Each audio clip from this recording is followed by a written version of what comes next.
Nditshavha bebi ndova mpho ndadzhena tshikolo khwetelo wana mushumo ndichisedza murahu na zwinzhi zwo nkundaho fhedzi zwa mulovha ndi zwilala ndi miloro zwezwavha zwi tshi ḓovha zwone zwono shanduka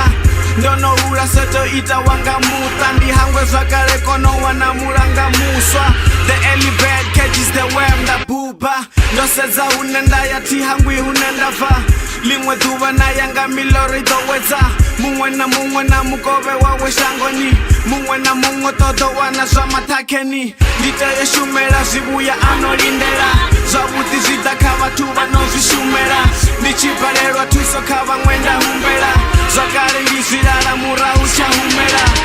ndi tshi sedza murahu ndo vhala mala ndi sina na mathe uri ndi ḓo ḽa zwa vha zwi sa dini ndi zwakale zwifhira nyimele vhuḓifhinduleli nyaluwo i ḓa nga tshanduko zwe nda vha ndi zwone ndi tshe muṱuku zwo shanduka zwino ndi tou ima nda vhereka nda bva biko vhabebi vho ṅwalusa lwendo lwavho lwo no guma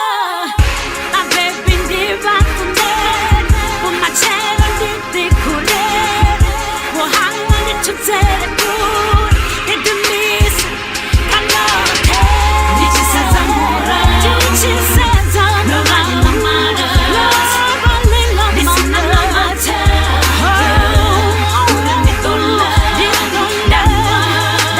zwa vha zwi sa dini ndi zwakale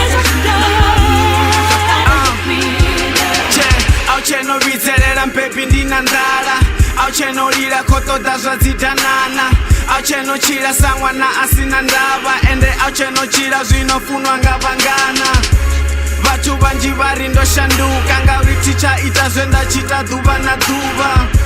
vhaṅwe vha ri khwine u shanduka ngauri wa dzula wo ralo ḓo vhuya wa tambula ndi letsha biko ḽanga muno to ḓiimela ndi lime ndima yanga muno to ḓipilela ndi shumele vhana vhanga vha sa ḓo shengela zwakale ndi zwilala murahu tsha humela